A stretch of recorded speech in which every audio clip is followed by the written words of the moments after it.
right there. Who are you? California's future leader! Who are you? California's future leader! ¿Se puede? Sí! Who are you?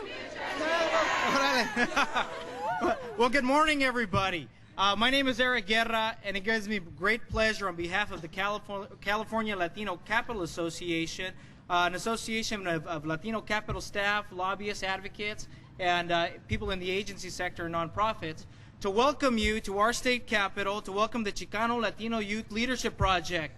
Who are you? California's future leaders!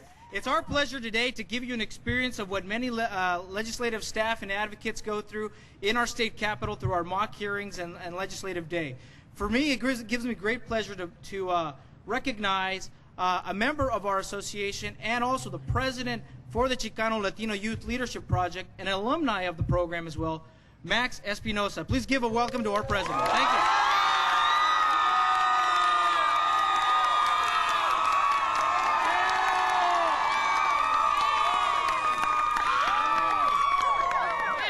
Thank you, Eric, and thank you to the California Latino Capital Association for their work in supporting the CLYP. The Latino staff have been one of the key volunteers within this organization from the very beginning. We thank you for your months of planning and all the work you've put into making this day possible for our students. We also want to thank today's major sponsor, Comcast, who is supporting the students' lunch and dinner. And I promise you, students, it'll be better than the dorm food you've been eating on the campus. Before I begin my brief remarks, I just want to introduce you to the Chicano Latino Youth Leadership Project class of 2009.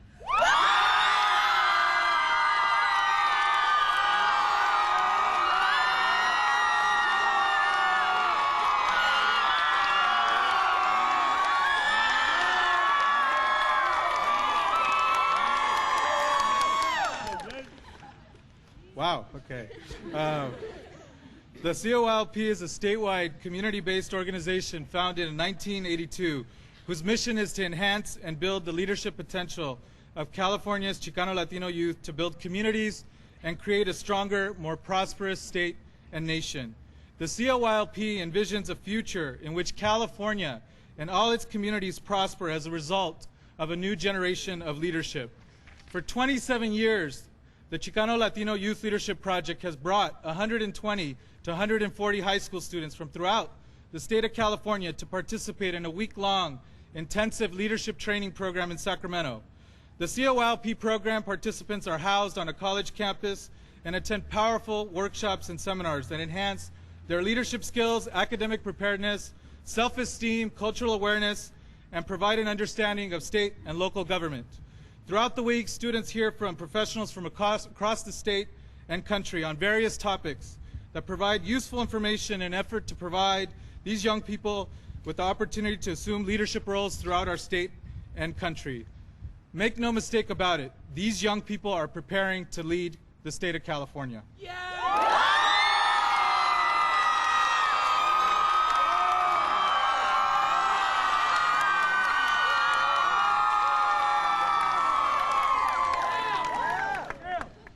Among several highlights of this week, the students are visiting the state capitol and will interact with legislators, legislative staff, and executive branch staff as part of mock hearings and policy development discussions.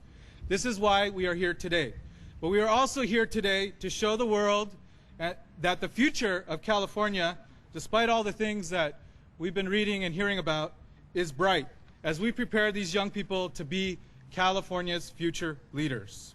Hello everybody, my name is Cassandra Vasquez. Now, coming into the Chicano Latino Youth Leadership Project, I couldn't even begin to imagine the impact it would have on my life. Growing up in Merced, California, I lived in a middle-class neighborhood and spoke primarily English, with an exception of a couple words in Spanish. Since I didn't really know Spanish, I never really thought of myself as a true Latina. I wouldn't interact with family that only spoke Spanish because I felt as if they were belittling me, even though they didn't necessarily put me down. Well, maybe they did, I just didn't understand them.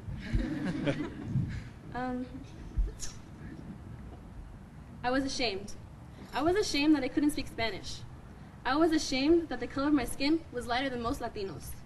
I was ashamed that I couldn't go do the corridos at my friends and family's quinceañeras. And I was ashamed that I wasn't Latina. Today, I stand before you ashamed. I am ashamed that I ever doubted myself. I stand before you a proud Latina. Woo!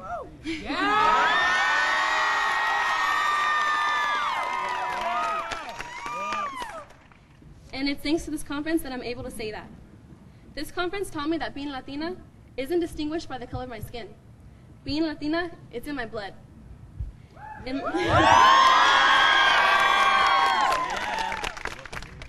my city, many young Latinos are looked upon as troublemakers and bad kids, just because we are the minority. This is because we Latinos are a majority of kids that are arrested for gang violence and drug abuse. I believe that if more students become aware of CLYLP, that it will inspire them to care about their life and where they are going. This conference enabled me to look within myself and within my community and see the improvements that can and need to be made. CLYLP has proven to me that it is possible. Successful Latino professionals have taken the time to advise us and tell their life stories in hopes that we will be the future leaders of California. And we mustn't let them down.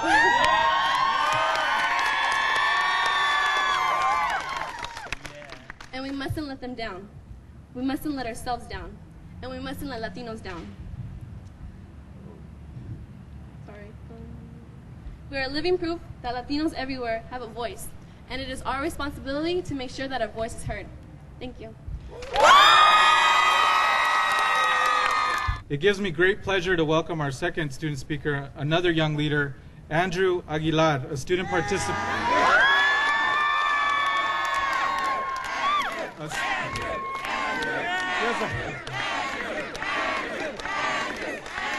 I'll just let you introduce yourself.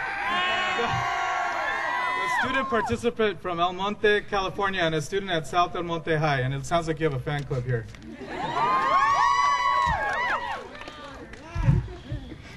Before coming to the Chicano Latino Youth Leadership Conference, I merely thought of Latino as a label, something that should not be publicly disclosed. Many of my friends shun their heritage, disclaim their culture, and shun Latino pride altogether. Yet these past days at CLYLC exemplified the growing power and voice of Latinos in not only California, but the United States as well. Meeting Latinos who share similar ethnic backgrounds, creating opportunity and to take pride in their culture builds coalitions among friends. What Obama said about unity, power, and the people as I watched his inauguration in the cold crowds of Washington, D.C. finally makes sense. Our culture can only contribute positively to our increasing multiracial actions in our day-to-day lives. Dynamic speakers such as Sal Castro and Michelle Saras have shown our legacy in American society. I can now attest to how Latinos fought side by side in the American Revolution, how Latinos died at Gettysburg, Vietnam, Nuremberg, and now Iraq. How our contributions to the culture of the American West shaped the history of California. Standing here on the steps of the Capitol, we are examples of the shining power we have in controlling the future of the history of our people. We grow in numbers in the legislative chambers of the state capitol. We grow in numbers across city halls all over the state and across the nation. Though our voices may have been silent, even while we underwent suppression and racism, we have always been Americans.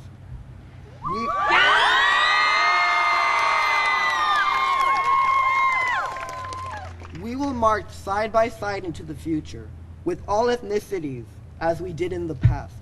We are Latinos. We are future leaders. Thank you.